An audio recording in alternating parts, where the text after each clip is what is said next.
Hola a todos, bienvenidos a Hablando Trementina. Este podcast ha sido diseñado para descubrir al artista detrás de la obra.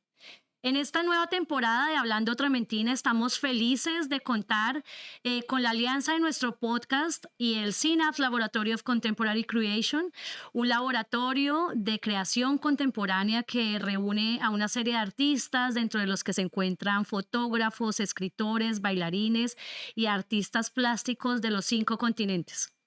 En Pintando a los Artistas hoy precisamente tenemos el increíble honor de tener a un artista del Synapse Laboratory of Contemporary Creation, el talentoso artista plástico colombiano Gustavo Bejarano.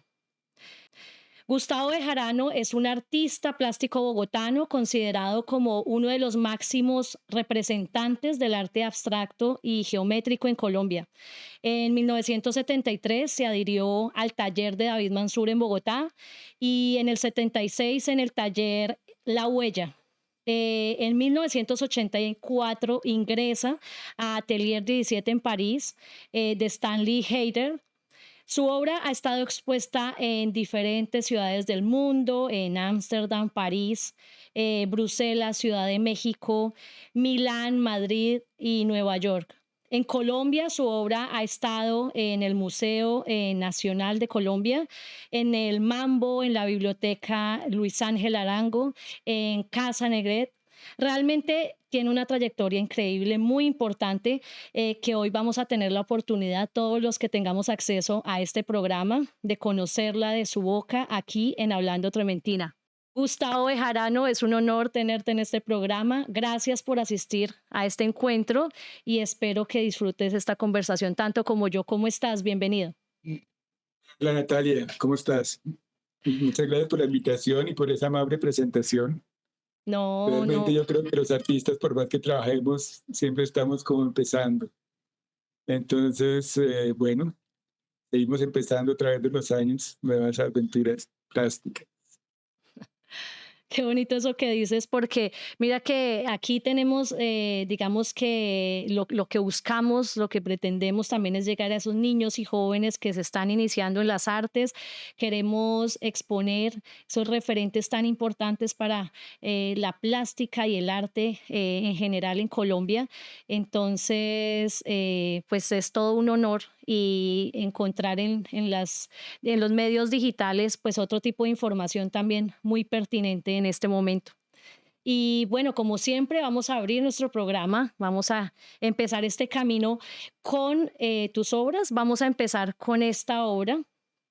Esta obra de Jardines, ¿sí? De tu serie Jardines, es una magnífica obra que resplandece, casi evocándonos un hermoso cielo, tal vez tocado por movimiento de naturaleza viva, en una estructura geométrica apenas perceptible de círculos. ¿Sí? Como esa onda que se genera cuando uno lanza una piedra a un pozo. Hay tierra también o fuego en la parte inferior de la pintura, que bien podría ser como ese núcleo de la tierra, de donde se emana toda esa energía que se empieza a representar como en ondas, o eso es lo que veo yo. Ese núcleo de la tierra incandescente, encendido, también que genera ese punto de fuga de donde parte todo en esta pintura, generando destellos de vida.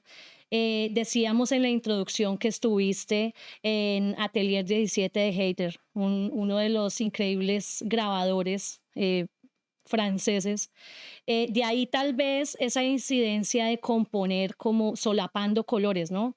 En este caso puntual, estos jardines además parecen solapar o sobreponer no solo colores, sino dimensiones, o como diferentes planos sobrepuestos, haciendo esa atmósfera o esas atmósferas que son tan características en tu obra.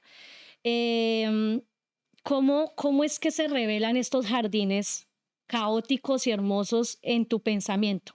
Digamos que vámonos más atrás de la pintura. Pues mira, primero que todo, esa obra fue muchísimos años después de mi estudio donde Haydn, que efectivamente él se inventó una técnica de color simultáneo usando rodillos y diferentes viscosidades en el aceite para lograr una serie de colores y unas transparencias muy hermosas. En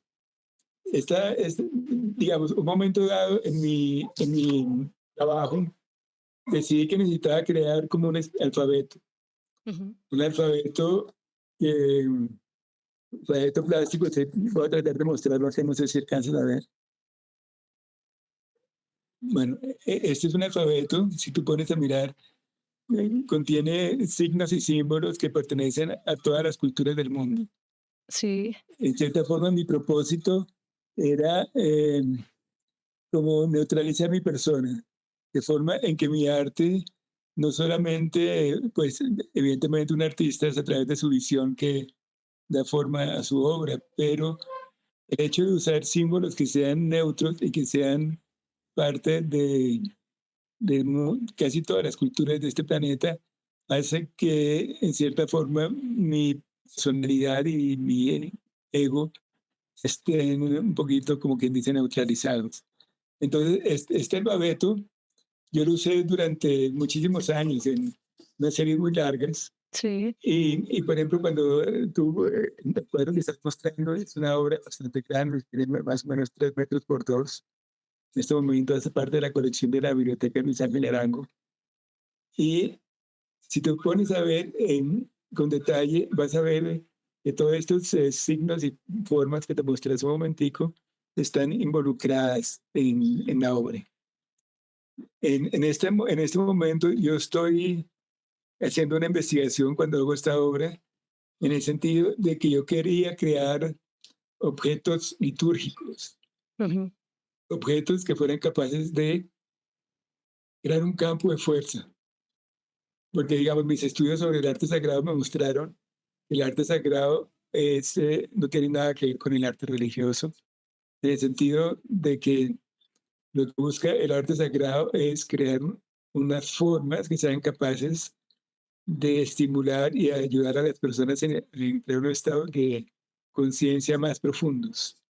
Ujú. Entonces, generalmente, el arte sagrado se organizaba, digamos, el arte sagrado es el substrato del arte religioso. Ujú. Estas son las estructuras energéticas, geométricas y demás que son capaces de crear campos de fuerza. Generalmente, en el arte sagrado está incluido dentro del templo. Y entonces el templo, que es una estructura que tiene unas características muy precisas y muy especiales, como una serie de alineaciones con diferentes puntos donde sale el sol según el equinoccio o el solsticio. También tienen que tener corrientes de agua subterránea, también tienen que tener unos vórtex, que son unos puntos de encuentro de la energía de la Tierra en la superficie con la ionosfera, tienen que tener corrientes de agua subterránea. Y entonces, este sitio, digamos, el templo se volvía como una especie de caja de resonancias Ujú. y aumentaba la vibración del sitio. Y nosotros, sabiendo que somos seres energéticos, que cada uno de nuestros células está formado por átomos y está formado por energía, somos todos energía, somos, de cierta forma, somos una especie de luz solidificada. Ujú. Entonces, la idea es que, aprovechando, digamos, la naturaleza de la mente, que es plástica, o sea, cuando yo miro algo, realmente lo que yo estoy mirando no es un objeto enfrente de mí, sino estoy mirando la imagen que se forma en mi cerebro. Y esa es mi realidad es completamente subjetiva.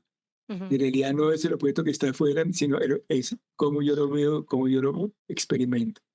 Entonces, aprovechando de esta cualidad de la mente, de esta naturaleza, esta capacidad de tomar formas.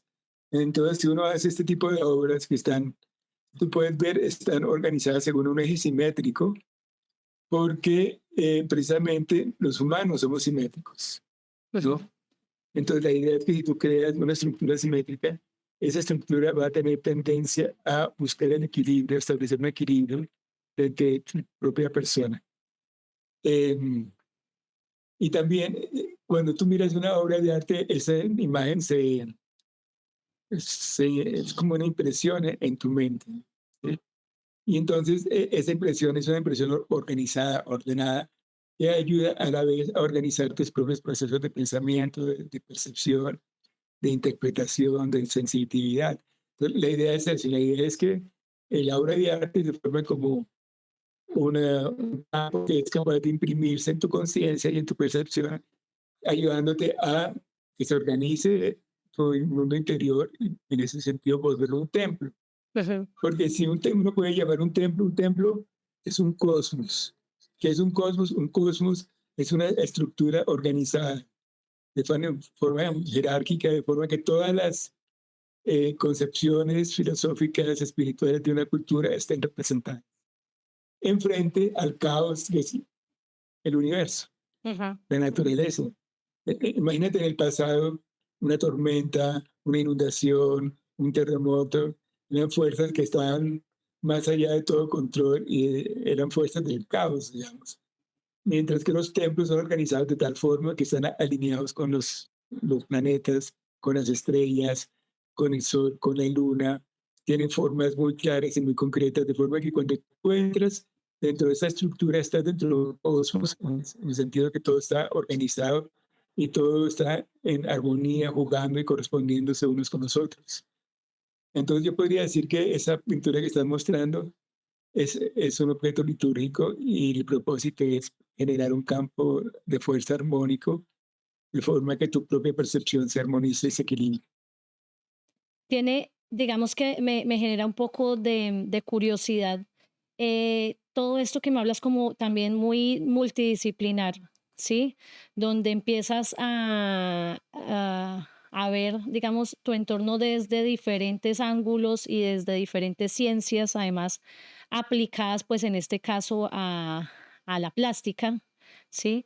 Em, vemos en este caso, pues que todavía la obra muy geométrica, como describíamos al principio. Eres de esos representantes de la abstracción y la geometría colombiana. Sin embargo, vamos a ver que en este camino, o al menos de tu obra más reciente, pues eso empieza a volverse un poco más orgánico, digamos, esas líneas rectas o esa simetría empieza a volverse otra cosa, ¿sí? Em, Pero esos mira, intereses. lo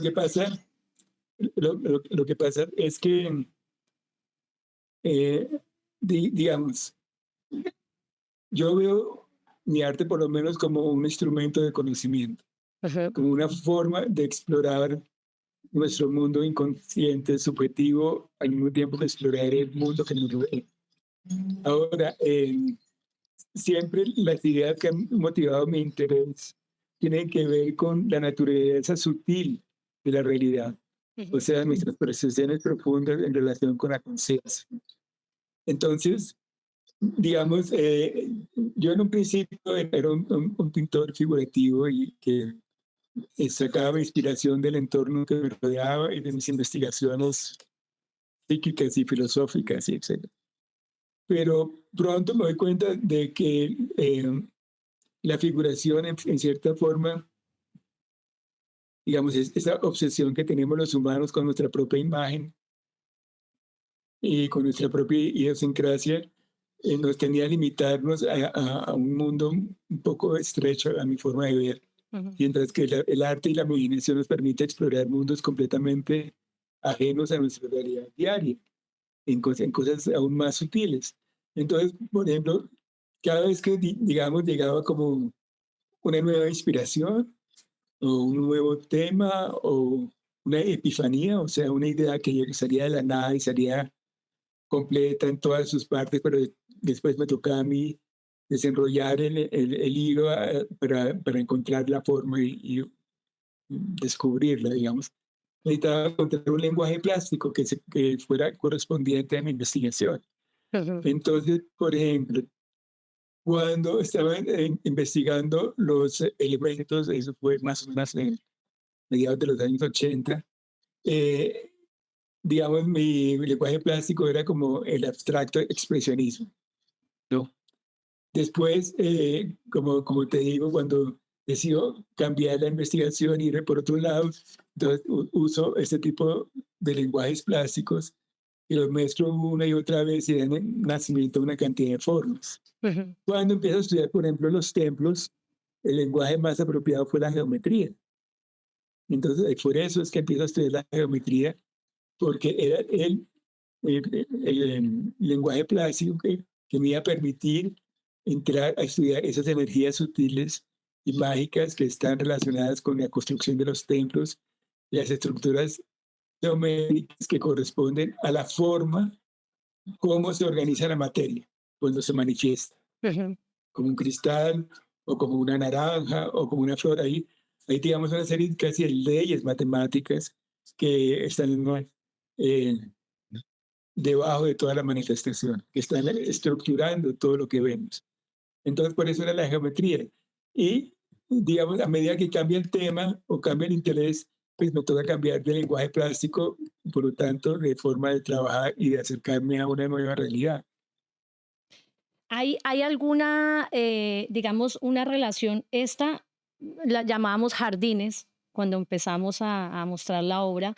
Sin embargo, tú dices, pues toda esa, digamos, esa codificación de información también que tú empiezas a recibir y pues a interesarte por ello, porque está ahí. Aquí representa un jardín, ¿sí? Si bien en la abstracción es difícil para el espectador poder conectar a ciencia cierta con una forma, digamos, que sugiere un nombre en este caso, jardín. Ujú. Eh, lo propones como un jardín, ¿sí? Las fuerzas aquí están representando jardines para ti. ¿Cómo llega esa, digamos, esa deconstrucción, ¿sí? A seguir siendo una, digamos, un referente muy desde la realidad eh, y que podamos entenderlo como un jardín y no como otra cosa. Yo te lo decía como yo veo un cielo, por ejemplo, ¿sí? ¿Cómo se construye el jardín aquí? Mira, realmente, digamos, cuando yo miro mi obra, hay una especie de pendulación entre lo que yo llamaría el mundo interno y el mundo externo. Ujú, Por ejemplo, cuando hago los primeros, en los años 80, retratos de sociedad, entonces eso está relacionado con el mundo externo. Después viajo a Europa y ya pues la influencia social es completamente diferente en París que en Bogotá. O sea, ujú, yo en París estoy viviendo, pero estoy como casi en paralelo a la realidad de los franceses, porque yo soy un recién llegado. Entonces ahí cambia la dirección de la investigación y se vuelve más introspectiva, entonces hago la serie de los brujos. De ahí paso a los elementos, entonces paso de una vaina psicológica a las fuerzas de la naturaleza. Entonces yo creo que este proceso se repite una y otra vez. Entonces, digamos, cuando empiezo con este alfabeto plástico es algo más introspectivo, pero llega un momento dado que el mismo lenguaje me lleva hacia el mundo exterior, ajá, al mundo de la naturaleza, ¿no? De los elementos ya no como fuerza, sino ya como la manifestación de la naturaleza. Entonces, el jardín es como la metáfora de la naturaleza, en cierta forma, ordenada y no caótica, ¿no? Ordenada pues, por la visión del humano, porque realmente pues, la naturaleza es ordenada y caótica a la vez.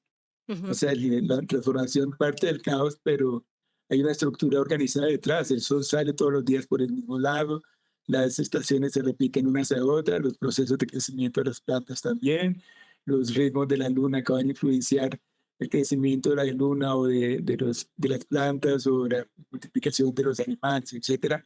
Son ritmos, que ujú. son ritmos más o menos fijos. Uno puede contar con ellos, uno puede predecir, qué sé yo, eclipses y todo eso porque los ritmos son estables, digamos. Entonces, cuando se acerca uno a los jardines, usando el mismo lenguaje que utilicé para otro tipo de investigaciones, entonces ya se vuelve como un acercamiento hacia la naturaleza. Ujú, No solamente eso, sino que también empieza a aparecer el formato horizontal. Es algo muy especial los formatos. Porque, digamos, si tú miras un cuadro vertical ante ti, es casi como si fuera un fragmento de la eternidad, ujú, porque es una relación directa con tu cuerpo.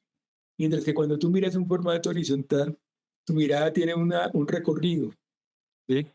Digamos, nosotros que somos, o leemos de izquierda hacia la derecha, entonces generalmente nuestra mirada empieza por la izquierda y va recorriendo hacia la derecha. Entonces implica ya de por sí un tiempo, el proceso, un cambio, una línea de tiempo.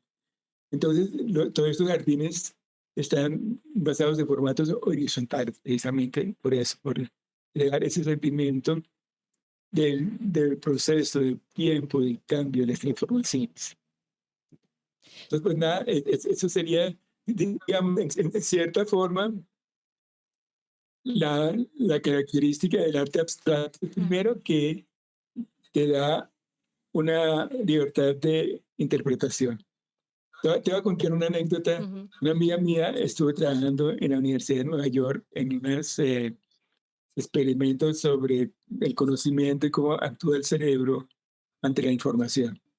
Entonces, el experimento este consistía, pues se le ponían una serie de cátodos en la cabeza, digamos, al observador, para ver cuáles eran los movimientos de su cerebro y le pasaban imágenes de pinturas. ajá. Entonces, digamos, un bodegón, entonces el cerebro inmediatamente reconocía manzana, botella, copa, y había una pequeña actividad y ya se volvía a calmar. Digamos que es que nuestro cerebro tiene la necesidad de interpretar y definir las cosas para sentirse seguro. Entonces, por ejemplo, después le pasaban un Pollock o un de Kooning. Entonces el cerebro empezaba a mirar eso y decía, no entiendo qué es lo que estoy viendo, qué es lo que estoy viendo, qué es lo que estoy viendo, porque no tengo ninguna referencia, no hay nada que yo pueda reconocer, no hay una cara, no hay un ojo, no hay un cuerpo, no hay una manzana, no hay una pera, no hay... Entonces, lo que veían los científicos cuando pasaba eso es que el cerebro entra en una gran actividad, se multiplicaban las conexiones porque el cerebro estaba buscando en toda la información que ha recogido en el pasado a qué corresponde eso, esa experiencia que está viviendo. Sí, sí. Entonces, eso me pareció algo súper interesante cuando, pues, digamos que yo lo intuía, pero pues cuando ya me lo cuentan desde el punto de vista científico, con experimentaciones y con Que data y pueda ser muchas, demostrable, muchas además, veces. sí. Sabes que, claro, tiene mucho sentido el hecho de que haya la aberración en la perspectiva, digámoslo así, ¿sí? Como estamos acostumbrados a leer el mundo de una manera en imágenes, cuando tenemos una perspectiva diferente, ya sea desde el punto de vista o desde incluso la dimensión que se tome, eh, tú hablabas de esto como la abstracción también como esto podría ser un fragmento de, ¿sí? Sí, Podría ser incluso algo, un micro, una forma microscópica de ver algo que si nos vamos hacia atrás, pues después vamos a ver un todo de un, no sé, podría ser el paisaje, aquí podría ser una hoja o yo qué sé, o todo lo contrario, irse a lo macroscópico y entonces, pero es un fragmento de algo, de tal vez esa energía que no podemos ver, pero pues que si nos concentráramos mucho, pues lo lograríamos. En este caso, pues eso, alcanzamos a ver incluso las direcciones de esas fuerzas. Entonces, pues sí tiene sentido, es como que es algo inusual para el cerebro humano y entonces resulta más complicado entenderlo, ¿no? En esta obra, pues vemos además que se sugiere igual como un paisaje, es decir, en la forma, hablando de esto, de cómo entiende el cerebro, uno podría pensarse en tierra y cielo y una línea de horizonte y demás, sí, sí, ¿sí? Entonces por sí. ahí también nos vas dando como unas pistas y en ese engaño también visual, pues uno empieza también a ubicarse y tratar de buscar algo referencial, algo que se parezca. Me parece curioso lo que decías de que tu obra o tu investigación empezó a cambiar cuando llegaste a Francia. Era diferente que en Bogotá mirabas más como hacia el exterior y en París ya como más para adentro.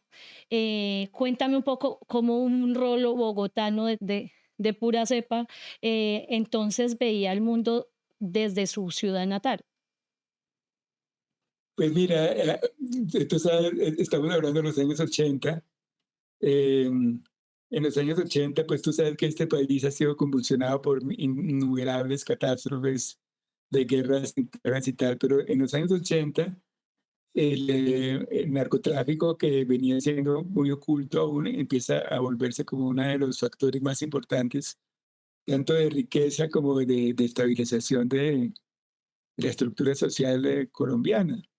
Eso, digamos, el narcotráfico ha tenido un impacto enorme porque ha transformado las costumbres y la forma de ganarse la plata a la gente y las expectativas que tiene de riqueza y todo eso. Entonces, pues, imagínate, en los años 80 yo estoy sumergido en eso. Estoy en este taller La Huella con mis amigos que vienen de diferentes corrientes políticas, de estéticas, artísticas y demás.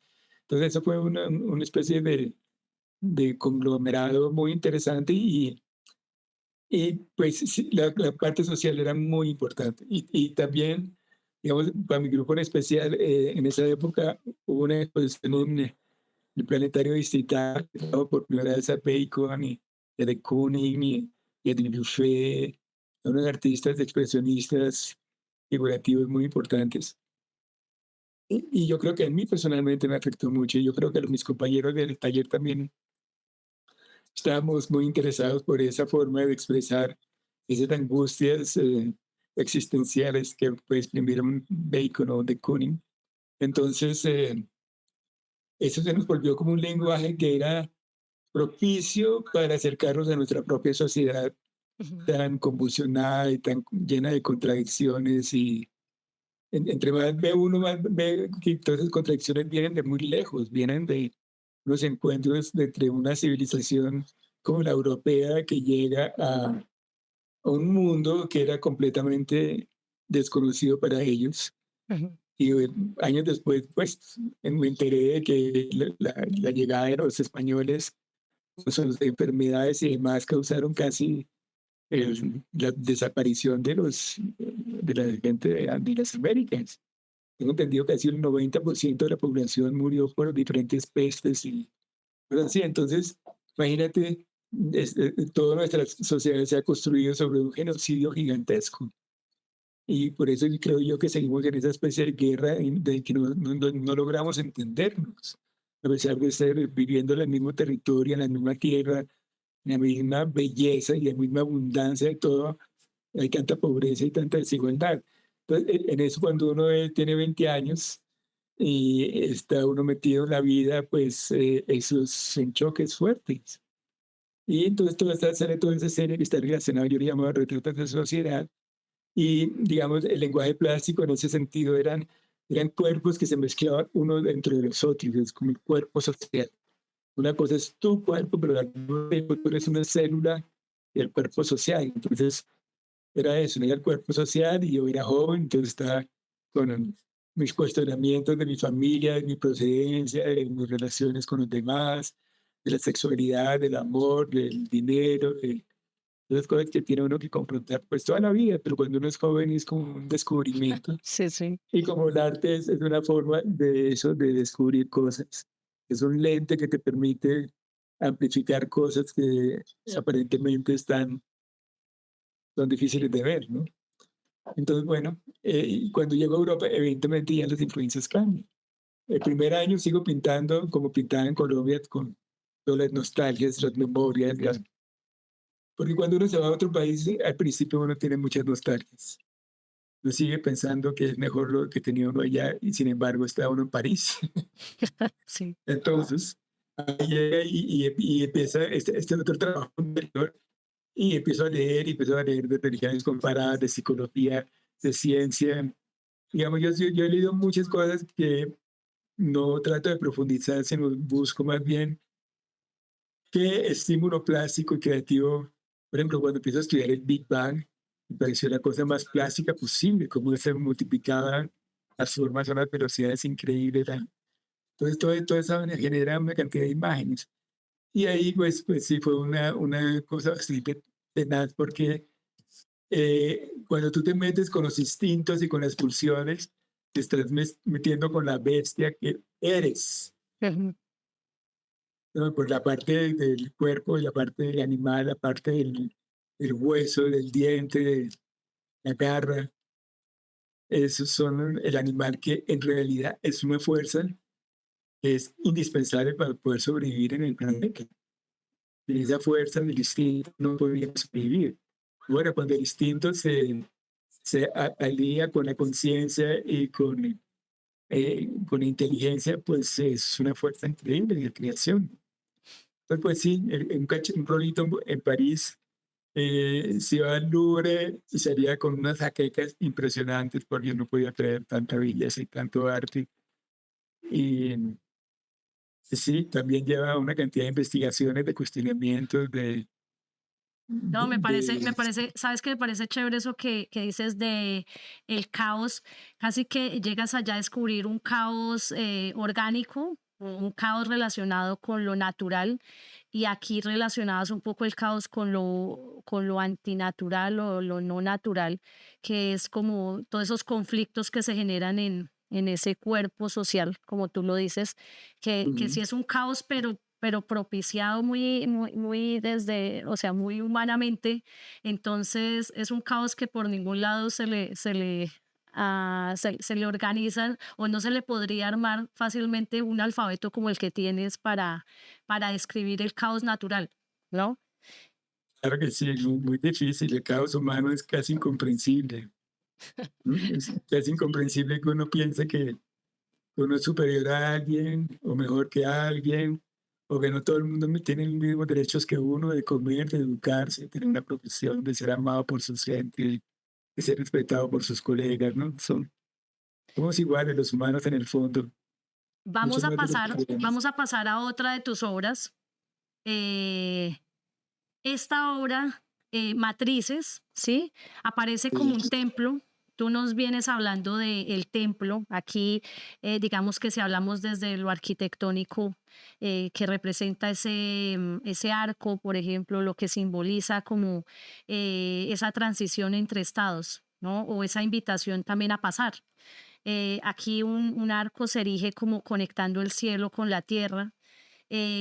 También empezamos a ver que empieza a haber una incidencia grande en los elementos de la naturaleza, agua, fuego y demás. Aquí me da la sensación de que, pues más que cielo y tierra, es como cielo y mar. La parte de abajo tal vez me parece a mí como algo más relacionado con el agua. Y al fondo, pues tal vez como una deidad, ¿sí? Como una virgen, podría relacionarla, iluminada.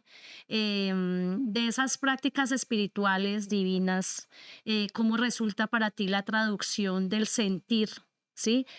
En la misma materia y haber escogido la pintura, porque si bien a través del arte escoges pues ese lenguaje a lo, digamos, corporal o a materializar esa idea de la física o química del ambiente, ¿cómo llegas a que sea a través de la pintura como materia? pues mira, si volvemos a mi famoso alfabeto, tú vas a reconocer en esa pintura todas las formas. Ujú, ¿Ves acá esta? sí. Bueno, a ver si se alcanza a ver. Bueno, eso es un signo fálico. Ujú, Digamos, este cuadro en realidad es la pareja de otro que tiene un símbolo femenino. Este es más de la naturaleza del fuego y de la luz, mientras que el otro es más de la naturaleza del agua. Entonces, es una pareja, este es un díptico, digamos. Esta forma en que tú interpretas como unas arcadas, unas columnas, en realidad es una forma fálica. En la India tienen unas piedras así con forma fálica que ellos hacen una serie de ceremonias y que son capaces de crear como campos energéticos. Entonces, eso lo llaman el linga, ujú. sí, es la representación de ser masculino. Ahí debajo, cuando que tú piensas que es agua, realmente sí, es como agua, pero es como lava, más bien porque es como unos círculos concéntricos que se van expandiendo, entonces es eso, como la parte del fuego subterráneo que es la fuerza interior, digamos. Y cuando, si tú miras en el centro, es una forma femenina, tú decías que es como una virgen, pues realmente es el símbolo del sexo femenino. Pues yo, En la India lo llaman yoni, nosotros lo llamarían la vulva, es como una vulva. Entonces, eso hablando de cómo somos nosotros, porque nosotros somos a la vez masculinos y femeninos. Podemos tener órganos sexuales masculinos, pero podemos tener una sensibilidad femenina, ¿sí entiendes? Y todos somos así, somos una mezcla entre lo masculino y lo femenino, entre la energía solar y la energía lunar, o sea, entre la energía de la acción y la actividad, la energía del reposo y de la transmutación. Entonces, esto era parte de esas pretensiones mías de hacer esos objetos litúrgicos que crearan campos de fuerza, y este es uno de ellos, sí. Cuando te has concentrado mucho en eso de las fuerzas intrínsecas entre la materia y el espacio y el estado, la diferencia, digamos, como de representación de esas fuerzas, ¿sí? En la materia como tal, en la materia misma, eh, yo quisiera saber, eso ha venido, digamos, contigo desde antes de la pintura y antes de tus inicios en el arte plástico. O sea, siempre has tenido una intención como, o una sensación, o digamos, si nos fuéramos a algo un poco más, digamos, divino, has tenido algunos encuentros diferentes con energías, con sensaciones, tal vez desde que eres pequeño. Sí, sí, sí. Y ha habido experiencias sutiles que han me han llevado a esta búsqueda espiritual del conocimiento de sí mismo y el conocimiento de Gustavo, del cuerpo de Gustavo, de las emociones y los pensamientos de Gustavo, y, y saber que en el fondo yo no soy Gustavo, sino yo soy una conciencia luminosa que vive en Gustavo. Pero sí, eso, pero eso es natural en todos nosotros, ¿sabes? Todos los humanos tenemos eso, ese profundo sentimiento de que hay algo más allá de tu propia personalidad y de tu propio rol como ciudadano, algo que está ligado a unas fuerzas mucho más grandes que nosotros mismos y que nos dan un propósito y un sentimiento de pertenecer y de encontrar ese sentimiento de equilibrio y satisfacción interior en uno mismo y no en las cosas del mundo, digamos. Entonces, pues sí, sí. Ahora la pintura siempre, digamos, yo no sé cuántos siglos llevan diciendo que la pintura se acabó y la pintura no se acaba. Porque a diferencia de las otras artes, por ejemplo, si yo soy fotógrafo, claro que hoy en día es más fácil, porque antes, cuando yo era joven, hacer una foto, después tocaba revelarla y sacarle copias, era un proceso complicado y es mucho más sencillo. Tú tomas una foto, puedes tomar millones de fotos, pero siempre va a haber un intermediario que va a ser la cámara, que va a ser la calidad de tu cámara, la calidad de los sensores, etcétera, etcétera.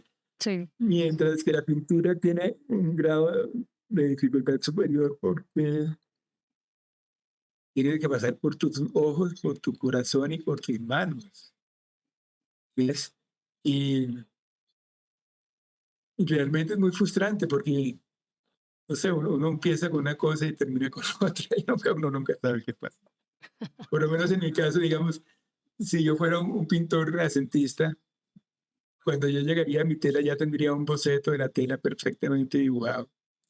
Ya habría hecho estudios de los 20 personajes que van ahí. Ujú. Ya tendría los dibujos y ya hubiera armado cada pedacito. Después lo traspaso sobre mi tabla o sobre mi tabla o lo que sea.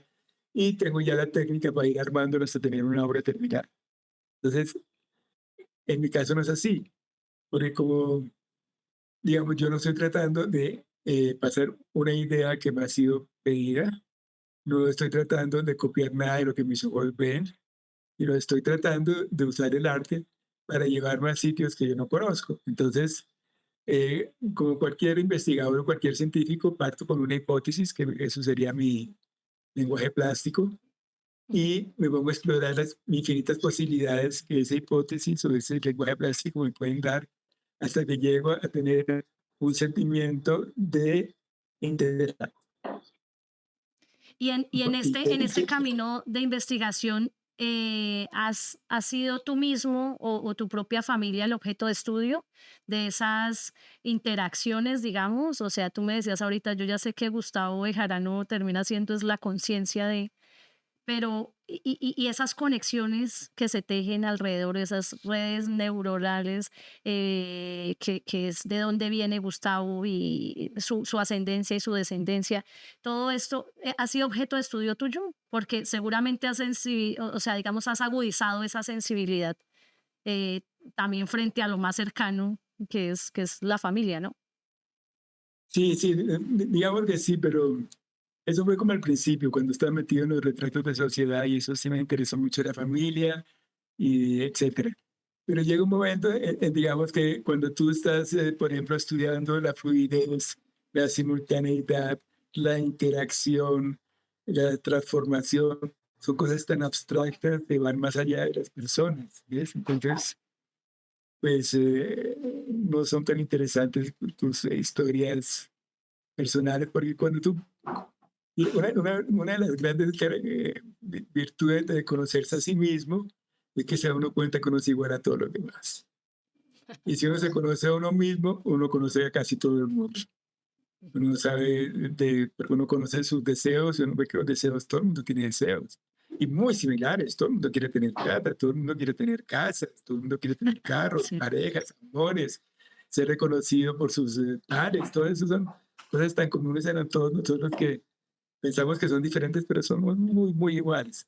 Entonces, eso, hay muchos artistas que investigan eso, muchos psicólogos, muchas filosofías, todo eso. Es muy interesante y soy muy agradecido con todos aquellos que lo hacen porque ya no me toca hacerlo a mí. Voy a dedicarme a explorar la simultaneidad, las interferencias, las cosas abstractas y mágicas que en el fondo es que entre más sutil es una cosa, más invisible es, pero más importante también. Ujú. Eso está lindo. Y además, bueno, me parece curioso también el hecho del alfabeto. ¿Lo compartes a veces? ¿Has sido el espectador, digamos que dueño un poco de ese alfabeto? ¿Ha ido construyendo eso? ¿O eso es muy el trabajo del artista y desde la bitácora, pues desde también esa parte científica que se guarda? Para no solo, o sea, digo esto porque no solo para el descubrimiento de tu obra, lo que nos quieres decir, sino para lo que puede ser esto como un desarrollo, digamos, intelectual para otros momentos de la vida, para otros descubrimientos como base de otra ciencia. Mira, si tú miras estas cosas, las han usado los hombres desde la más antigua antigüedad. Yo vi estos mismos símbolos en unas cavernas en el sur de Francia hace 3 años. Estuve visitando unas cavernas donde queda Lascaux. Son unas cavernas, era en un valle que lo llamaban el Valle del Hombre, y había como 100 cavernas pintadas. Y esos símbolos aparecen ya, el rombo, los círculos concéntricos, las espirales, ¿no? Son como parte esencial de nuestra estructura mental, porque son parte esencial de la naturaleza también, ¿ves? Entonces, eso, pues para mí eso fue la magia, porque yo podía simplemente mezclando, era como si estuviera escribiendo música. Tienes 7 notas, 8 notas, y puedes Entiendo. crear infinita cantidad de sinfonías. Yo tenía unos cuantos símbolos y esos símbolos me dan infinita cantidad de transformaciones, de mezclas, de configuraciones. Entonces era muy interesante. Mira, por ejemplo, te voy a contar una experiencia. Eh, Cuando estuve trabajando en la geometría, eh, me dio por hacer unos dibujos, unas animaciones en un programa que se llamaba Flash, que creo que ese programa ya no existe, pero pues yo lo trabajé mucho tiempo, Sí. porque estaba haciendo unos dibujos de geometría especial, armando y desarmando continuamente. Entonces, estuve trabajando bastante, como 6, 7, 8 meses en eso, hasta que un día, pues, digamos, una imagen en Flash está construida por líneas de tiempo. Una línea, por ejemplo, dura de tal segundo a tal segundo. Y así, se van armando unas con otras hasta que forman obras muy complejas. Cuando me di cuenta que todas esas formas están construidas por líneas de tiempo. Entonces empecé como una especie de reflexión, de meditación en eso. Y poco a poco me di cuenta que cada una de mis células es una línea de tiempo. Ujú. Que cada uno de mis yo mismo, mi cuerpo, es una línea de tiempo que nació el 1 de marzo de 1952 y durará hasta que dure. Y cada una de mis células, de cada uno de mis órganos, era una línea de tiempo que tenía una cierta duración. Entonces, de golpe empezó como a volverse el mundo como transparente, en el sentido que empecé a ver como mi cuerpo como si fuera una nube construida de líneas en movimiento constante que se interactúan unas con otras es muy difícil explicar lo que te estoy tratando de explicar porque es casi inconcebible. Pero esa percepción se agrandó hasta que me di cuenta que el planeta era una línea de tiempo, el universo era una línea de tiempo infinitamente tan grande que uno no puede ni concebir cómo es eso. Ujú. Pero eso, por ejemplo, ese tipo de experiencias de descubrimiento de un tipo de realidad, para mí no era evidente antes. Jamás había imaginado que cada una de mis células era una línea de tiempo y que mi Sí. propio cuerpo era un tejido de líneas de tiempo. Eso me pareció increíble y es una experiencia, pues, que me duró un ratico nomás, pero que fue, pues, marcó Yo creo que como súper. esa es como la suerte que se tiene cuando uno empieza, digamos, a interesarse por esas, digamos, esas cosas más indivisibles. En este caso, el lenguaje que se vuelve común, que puede llegar a ser común, como lo que tú dices, no solo de las formas geométricas, sino de las notas musicales, por ejemplo, ¿sí? Que Ujú. pueden empezar a traducirse en otras cosas. ¿Sí? Y te pueden empezar a dar información o sea, si tú las empiezas a sobreponer, ¿sí? Como lo que hablamos, digamos, de la pintura, pues empiezas a encontrar coincidencias de cosas y a leer las formas de otra manera. Ujú. Eso es muy bello en tu obra porque nos haces ver la abstracción también como ese estudio científico que tiene un montón de correlaciones, ¿sí? Con lo que uno puede llegar a entender el mundo totalmente. Vamos a pasar a otra de tus obras. Esta obra de las que vamos a presentar hoy es personalmente la que más me gusta. Esta obra es de tu serie Elementos, ¿sí? Ujú. Aquí digamos que toda esa geometría que tú nos vienes contando, ese alfabeto al que te remites cada vez que haces tu obra, pues aquí se desprende un poco de los ángulos y aparecen nuevas formas, ¿sí? Casi que empiezan a bailar esas formas, trascendiendo la física, volviéndose química. Elementos, materias con volumen, densidad, viscosidad. O sea, empiezan a jugar como estas cualidades, ¿sí? De la materia volviendo las fuerzas otra cosa y haciendo ver la pintura diferente. Vemos velocidad, aceleración, fuerza, ¿sí? Empiezan esas pinturas abstractas reveladoras ya no solo de formas, sino de auras, de sensaciones. Aquí ya estás, digamos que en algo ya mucho más espiritual, siento yo, o has podido codificar mucho más el lenguaje digamos, de esa ciencia acompañada de la pintura, para dejarnos ver entre líneas sensaciones, momentos, o sea, es algo todavía más difícil, ¿sí? Es casi mágico.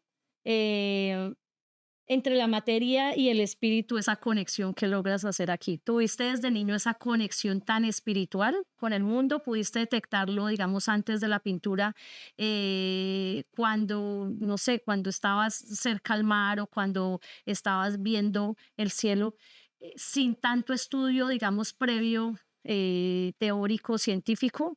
¿Cómo lo veías antes? Pues mira, a mí me parece que tú tienes una capacidad de leer y entender cosas que yo no había ni siquiera entendido, te lo agradezco mucho.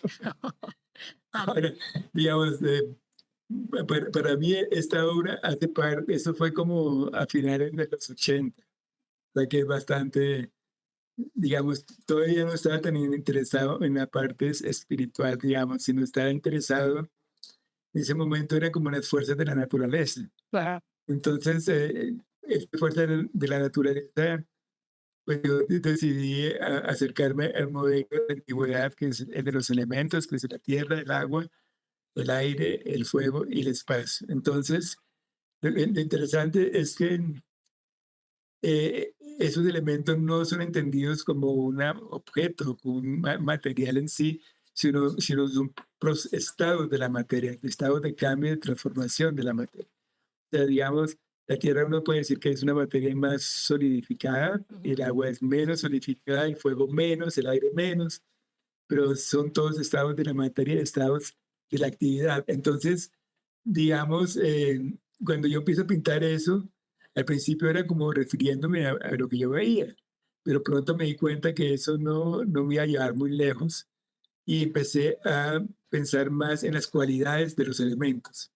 Entonces, por ejemplo, el agua, que es la fluidez, la transparencia, Sí. la superficie, el reflejo, la capacidad de tomar formas. Cualquier forma en agua toma cualquier forma de cualquier contenedor que la contenga.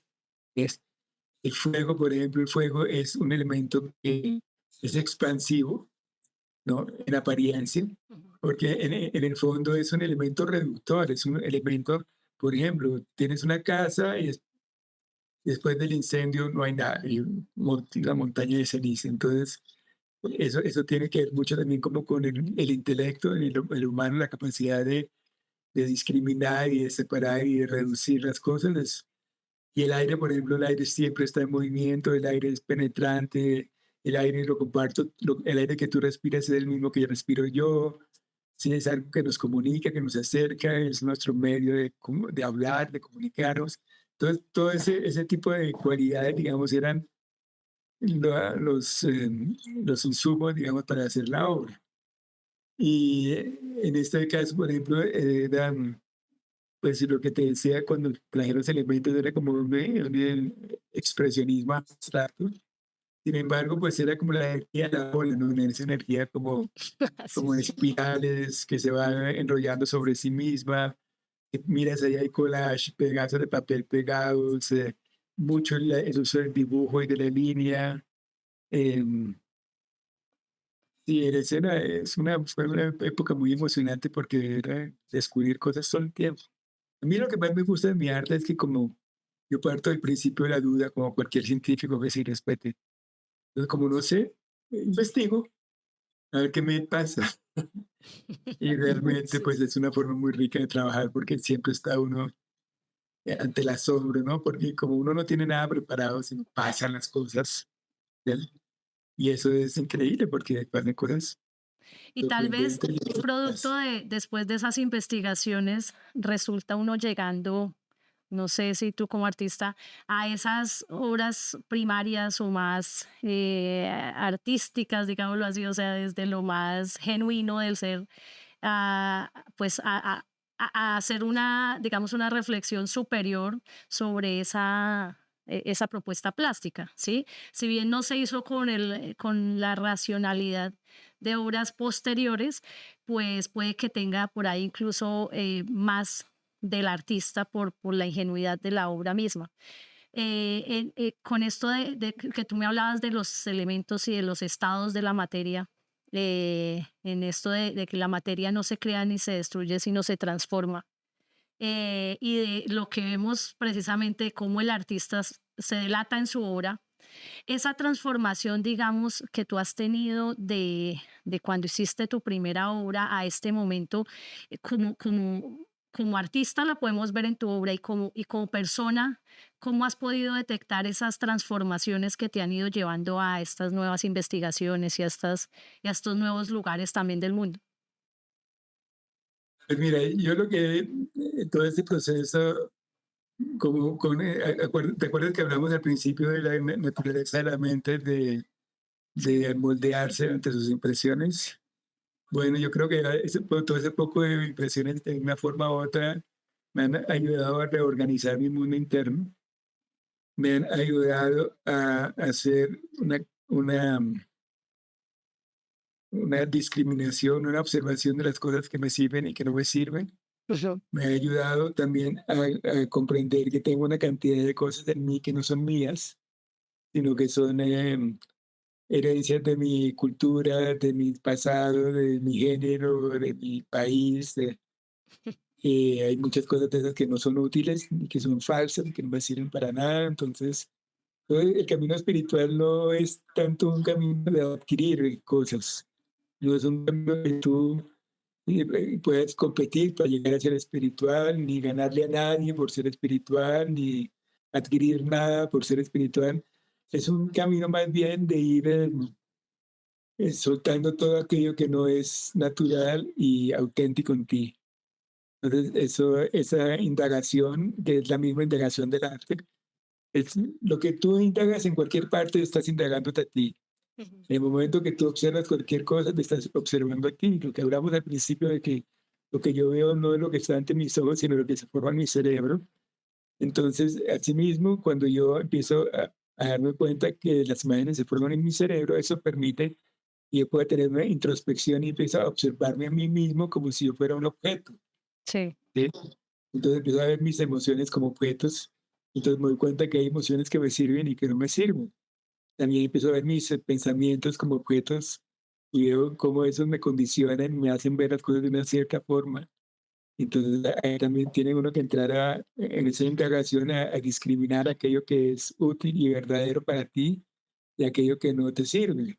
Ujú. Y entonces ahí le toca a uno, digamos, en suma, el camino espiritual es una constante indagación sobre la naturaleza del ser y sobre la capacidad de distanciarse de sus propios pensamientos, emociones y sentimientos para verlos como tú verías una hoja, una fruta o un atardecer y saber que ello es tuyo y por lo tanto tú eres el que mandas. Tú puedes decidir qué pensar y qué no pensar, qué sentir y qué no sentir, pero para eso tienes que apropiarte de tu mundo interior, porque pues, en cierta forma uno podría decir que uno es el Dios del mundo interior. Por ejemplo, una anécdota, llega un señor donde el Buda. Ujú. El Buda está tranquilamente sentado, y llega un señor y le pega una insultar o hace a no sé qué, y es cualquier cantidad de horror que le dice al Buda. El Buda tranquilamente lo mira, y tal. Entonces cuando el tipo ya se cansó de insultarlo, entonces el Buda le pregunta, si a ti te dan un regalo, ¿tú puedes aceptarlo o no aceptarlo? Ujú. La tipo le contesta, yo puedo aceptarlo o no aceptarlo. Bueno, de la misma forma, yo no acepto todo lo que tú me dijiste. Entonces, esa libertad interior que Sí, sí. tiene uno para ser el dueño de su mundo interior. Realmente uno no se da cuenta, porque realmente uno está víctima de sus pensamientos y de sus emociones. Y la mayoría de las veces son pensamientos y emociones que ni siquiera son tuyos. Ujú. ¿Ves? Entonces, Sí.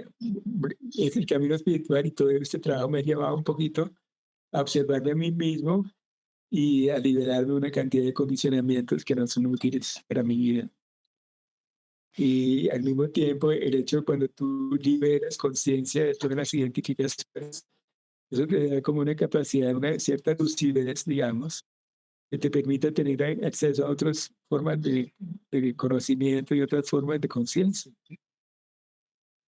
Hay una obra que vamos a ver a continuación, que es de tus obras más recientes. Llegamos a este Políptico de Cielos, ¿no? Sí, sí, Unas obras que se sostienen como en la inmensidad del mar. Yo siempre veo tu obra muy de agua, ¿sí? Tú siempre la es refieres verdad, muy al eso aire es verdad.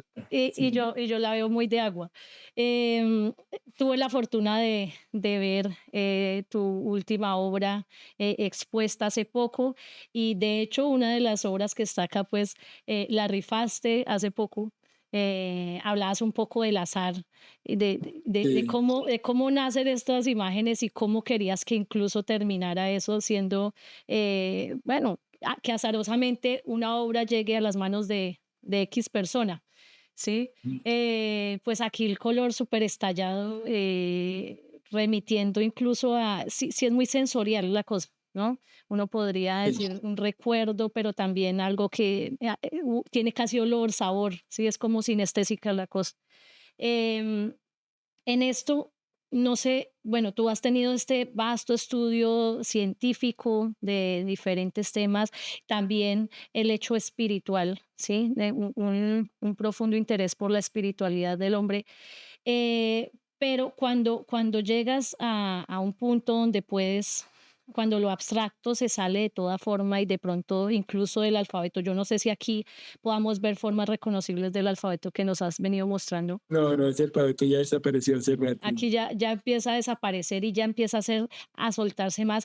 ¿Cómo empieza? primero, ¿dónde son estas obras? ¿Cómo es que, cómo empiezas a conectar con esto mucho más ligero y mucho más, sí, o sea, como más relajado también, siento yo, porque el conocimiento puede ser a veces muy pretencioso y eso puede llegar a permear la obra, ¿no? Aquí Claro. mucho más espiritual, más sentido, más desde adentro. ¿Cómo llegas a esta obra? Pues imagínate, como siempre, todo eso es rarísimo, como cambian las cosas. Eh, Antes de esta serie, esta serie empezó en el 2020 durante la pandemia, que nos quedamos como casi 9 meses en Taganga, sin movernos del sitio. Yo venía, cuando llego a Taganga, yo estaba trabajando sobre una serie que llamé ahora Los Océanos, que Sí. eran basados en una sola forma, que era una forma como una forma, aquí la tengo, es como este, sí, este es el lenguaje plástico de la serie anterior, era una forma que es como una célula, que a Sí. veces se representa por una línea y otras por un plano. Eso era todo, era mi lenguaje plástico, eso es una micro reducción, pasar de todo eso a estos dos. Ujú. Entonces, eso es muy interesante porque yo cuando empiezo a trabajar eso, digo, ok, estoy trabajando sobre la forma de la vida, el principio de la vida, porque es una forma cerrada como una amiba o como cualquier organismo, tiene un límite, tiene una piel que la separa de su medio, ¿no? Entonces, era una célula y para mí era la primera célula, por lo tanto, la primera forma, yo le llamaba una forma madre, que al multiplicarse da vida a miles de formas. Ujú. Entonces sigue siendo siempre una forma. Entonces, para mí era, yo estaba trabajando, yo lo llamaba arrecife en mis cuadros, porque para mí, pues, en mis estudios descubrí que el arrecife es el giro, es la vida sobre el planeta, donde crean los primeros aminoácidos debido a la sal y a las temperaturas del agua y a los rayos, a la electricidad en el aire, una cantidad de cosas que hacen que se formen los primeros aminoácidos y por lo tanto las primeras estructuras de vida. Entonces, para mí yo estaba convencido que yo estaba trabajando en eso, en el origen, Sí. en el origen de la vida. Pero un día me di cuenta, hace como un par de años ya, de que no solamente era la primera forma, sino la última. Si uno cambia la dirección, si voy hacia la vida, es la primera forma que se multiplica. Pero si esa forma llega un momento en que es la última forma también, antes de caer en el, como lo llamo yo, en el vacío eh, potencial inmanifestado. O sea, la potencialidad inmanifestada, que creo que hoy lo llaman el campo cuántico. Sí. O sea, ese campo y esa energía no manifestada, que es la madre de la manifestación. Y es infinitamente más poderosa y más grande y más imposible de conocer y de conseguir, porque está más allá de toda forma y de toda manifestación. Entonces, cuando eh, esos propósitos míos son completamente delirantes, porque son simplemente un pretexto, porque no hay forma de acercarse a lo potencial no manifestado, porque Sí, en sí. el momento que te acercas al potencial no manifestado, tú te vuelves no manifestado. Pero cuando llega una pintura, lo potencial no manifestado se vuelve manifestado. Entonces no tiene nada que ver con lo potencial no manifestado. Ahí Entonces, deja de ser, sí. es un drama. No vas a creer, eso para mí es un drama, porque me mete en unas paradojas de que es capaz, imposible ni entender ni explicar nada. Ujú. Así. Entonces, ¿qué pasa ahí? Que decido que mi nueva forma, con un lenguaje plástico, es la mancha, porque la mancha tiene esa característica de libertad a no tener una forma precisa. ¿Sí? Entonces trabajo con aguadas y le echo pintura y la isa se mueve y se seca y se evapora y se mueve. Entonces dije, wow, y me lancé a hacer eso, o sea, echar manchas, echar pegotes, pintura, echar, y hay que pasar, hay que pasar. Y cada un rato me doy cuenta que es una paradoja, porque si tú miras mi obra desde los años 80 del siglo pasado, yo no trabajaba nada que fuera realista. Ujú. Eran formas abstractas elegidas por mí que constituían formas abstractas que no tenían nada que ver con ninguna realidad visible. Y de golpe, aquí vuelvo a encontrarme con que estoy haciendo profundidades, con que estoy trabajando con colores de forma a crear A mí me tocó volver a aprender a pintar. Yo llamaba a todos mis amigos pintores, empecé a leer otra vez, a ver cómo debía pintar los renacentistas, los medievales, los antiguos, para Otra lograr vez. profundidades, para lograr no sé qué, para lograr atmósferas, la luz. Tú miras mi obra anterior, no hay luz, pues hay luminosidad, Sí. pero no una luz incidente que venga de afuera y que ilumine algo, ¿ves? En cambio aquí me empiezan a aparecer todos estos elementos que son los elementos clásicos de la pintura, lo que todos los pintores han buscado desde siempre, crear un espacio tridimensional en una superficie plana, crear la sensación de profundidad, de lejanía, de cercanía, de volumen, entonces imagínate, eso para mí fue volver de cero y ha sido súper interesante precisamente porque no tengo ni idea qué es lo que estoy haciendo, pero salen unas cosas que son muy espontáneas y muy que Eso tienen eso eso puede sí, indicar que hay es algo que que decías vas tú por hace un rato, buen decías buen que camino. hace un rato tú decías que es importante salirse de de estar controlando y definiendo las cosas, ¿no? Ujú. Y esto es lo que tiene razón. Aquí, en cierta forma, son más espirituales porque son menos controladas y son más espontáneas, ¿ves? Y Más al mismo tiempo, espontánea y, pues, menos variables, codificadas y organizadas. En este caso, sí, pues, uno, o sea, sí, uno diría, pues, tú lo planteas como esa involución un poco desde, o sea, desde el hecho pictórico de volver a empezar, ¿sí? Pero digamos que ahorita obviamente con otra conciencia, que te permite liberarte de esta manera, como si la célula, o esa, si esa célula que tú llamabas, muy primaria, esa forma primaria rompe esa pared celular y se despliega, sí, pues, y se vuelve sí, aquí otra cosa, cambia de estado también. La materia aquí, digamos que en su estado más natural y más genuino, podríamos decirlo. Entonces a nosotros nos traen también mucha más, ¿cómo se llamaría? Es más orgánica para uno, conecta mucho más, ¿sí? sí, Después de todo, como tú bien lo dices, pues la espiritualidad se debe a eso de poder quedarse con lo que es y no, y no con lo que se vino pegando con el tiempo, ¿sí? total, Profundizar. total. Esta obra me encanta, sin embargo, vamos a pasar a otra de tus obras, que es además con la que vamos a cerrar. Y también es un políptico, en este caso de las nubes. Esta fue la que tuvimos la oportunidad de ver. No sé si todavía Sí, esté expuesta. sí, todavía está hasta el 14 de junio. Es una obra divina, además, porque incluso todavía más reducida en cuanto al color, lo que decíamos, te vas casi que a la grisalla, pues, y es con lo que uno empieza también cuando uno está pintando o está aprendiendo a pintar.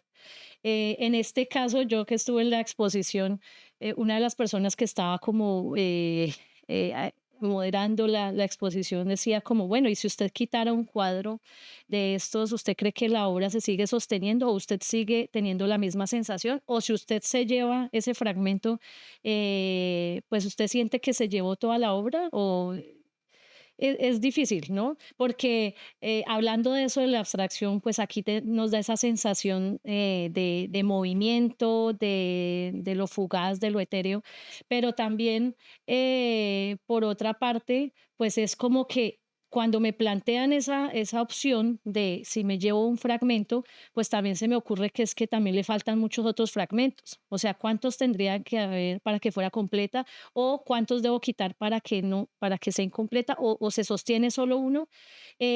¿Has llegado a este tipo de proposiciones, sí, donde ya son muchos fragmentos de una obra, componiendo una obra? Eh, cómo empiezan a esas partes? ¿Cómo articulas esas partes en estas obras? ¿Cómo es para ti ya un todo, digamos? ¿Cómo puedes llegar a decir, este es el todo o a este le falta? Pues mira, al principio tú hablaste de que cada una de las obras era un fragmento de algo más grande. Y yo creo que aquí también se repite ese paradigma. Pero, digamos, para mí, básicamente, es como estaba en el cuento de esta nueva investigación. Ujú. Me di cuenta de que si yo quería acercarme al sentimiento de la luz, tenía que eliminar el color, porque el color distrae, el color reemplaza la luz de cierta forma, pero no le permite a uno acercarse a estudiar la luz. Entonces, decidí eliminar. Es que cada rato me toca, cada vez que estoy en estos cambios míos, me toca volver a lo esencial, volver al dibujo, básicamente el blanco y el negro. Entonces me di cuenta que si yo quiero investigar la luz, la mejor forma es a través del blanco y el negro y los grises. Entonces, mi intención era esa, usar el blanco y negro y los grises para buscar esas sensaciones de atmósfera y de luminosidad en el aire. Es como cuando, porque digamos, la inspiración en el fondo son los atardeceres. Ujú. ¿No? O sea, porque si tú te pones a pensar, las nubes son agua, ¿sí? Agua flotando. Sí. Entonces, cómo los rayos de luz tocan esas gotas de agua y las transforman en miles de colores? Es algo, es una magia maravillosa. Entonces aquí, cuando decido, pues, para investigar la luz y la atmósfera, eliminar el color. Entonces, eso para mí es maravilloso porque es una dulce, estos grises, todo eso. Ahora, yo siempre he tenido ese cuento porque a mí me gustan mucho los polípticos, Sí. porque me permiten trabajar esa idea de interacción y de complementariedad y de contradicción que hace que las cosas se vuelvan interesantes. Pero la verdad es que desde el punto de vista de artista y pintor, yo las trato cada una de ellas como independientes. Digamos, una vez que las trabajo juntos, después cuando ya estoy terminado, trabajo una por una. Y entonces lo que yo busco es que cada una de ellas tenga su equilibrio propio y su propia luminosidad, digamos, su propia atmósfera. Y después se pueden multiplicar y sumar con los otros y se complementan. Pero, pero es como cuando uno está en un baile, uno puede bailar solo, uno puede bailar con una pareja o uno puede hacer un baile colectivo. Pero uno sigue Con la siendo el pareja mismo de que la está amiga. bailando. Sabes que hemos como que vamos y volvemos en cosas, sobre todo haciendo estas reflexiones de lo que es la obra al principio. Hemos tenido la oportunidad de ver como esa, una línea también temporal de lo que has sido tú a través de tus obras. Y me has hablado, digamos que en estas dos últimas obras, mucho de la luz. Sí, y de la presencia otra vez de la luz en tu obra, haciendo como esa relación entre unas cosas y otras que hablamos con eso. De pronto, ¿has estado más cercano en esta etapa de tu vida a la parte espiritual o tal vez a la parte religiosa? O sea, esa luz como una deidad o como el camino, aquí representado pues por la ausencia de oscuridad, digamos, en la pintura. Pues, digamos, religiosidad, yo fui religioso una época en mi vida cuando era joven, pero ya no me gustan las religiones, la verdad.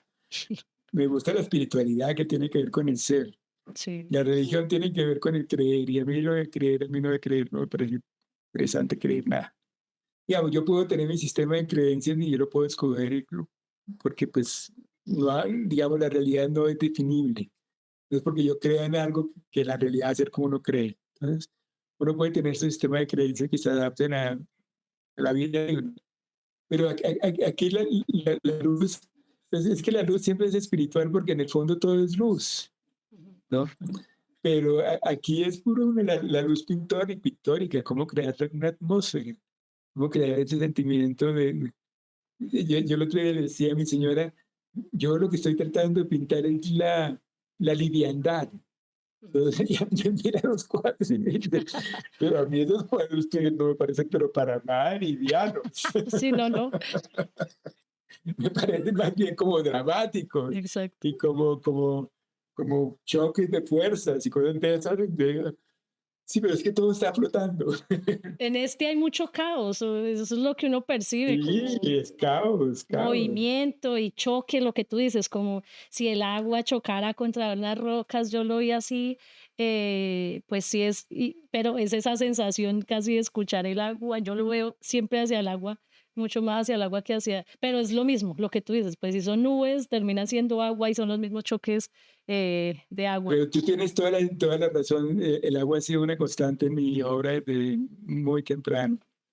Ha sido, Y te golpea ha por sido esa de agua. naturaleza que es sólida, líquida y gaseosa a la vez. Entonces es como el mejor ejemplo posible de la vida. Puede ser porque es ese estado intermedio. Yo te veo a ti muy, muy, digamos que muy políticamente correcto dentro del caos y dentro de todo esto que haces, pero sí, te quedas en el estado líquido, ¿sí? Ni te vas de Sí, lleno sí, al estado gaseoso, ni te quedas en lo sólido y como que siempre estás levitando en esa, sí, en ese sí, líquido, sí. que es además un estado de El la líquido materia muy amniótico. versátil, ¿no? Sí, es verdad, es Bueno, verdad. Gustavo, me encantó tenerte aquí. Qué tesoro haber tenido esta obra descrita de tu boca. Qué generoso. Un artista increíble de nuestro país. Gracias por hacer parte de Hablando Trementina. Espero te haya gustado la Pero entrevista. gracias a tener un interlocutor como tú que tiene esa capacidad de leer las obras y darles explicaciones y puntos de vista completamente novedosos para mí. ¿Te imaginas la felicidad que es eso? Ay, qué bueno. De golpe estar viendo mis propias obras con unos ojos que no son los míos y encontrando cosas que ni me imaginaba que existían ahí. O sea, que eso es un regalo maravilloso. No. Yo generalmente me gusta mucho estar presente cuando la gente está viendo las obras sin yo decir nada, simplemente estar ahí porque hay veces tengo la sensación de que la visión del otro afecta mi propia percepción, entonces entiendo cosas que antes no entendía. Como hoy no tenía ni idea que yo estaba haciendo arte espiritual desde los años 80. Sí, sabes que yo de hecho le digo mucho eso a los artistas porque nunca pedimos, digamos, mayor información de las obras y es precisamente con ese sentido de somos más que todo un espectador más. Entonces, como para leer la obra incluso en una línea temporal que no es, pero para descubrir por ahí otras cosas, creo que esa es la intención. Entonces, muchas gracias, gracias por tus palabras y me quedo con todo ese conocimiento y esa generosidad que tienes. Gracias, Gustavo. Un abrazo enorme. Bueno, Natalia, muchas gracias a todos, a ti y a tus compañeros por este proyecto tan interesante que están haciendo ustedes.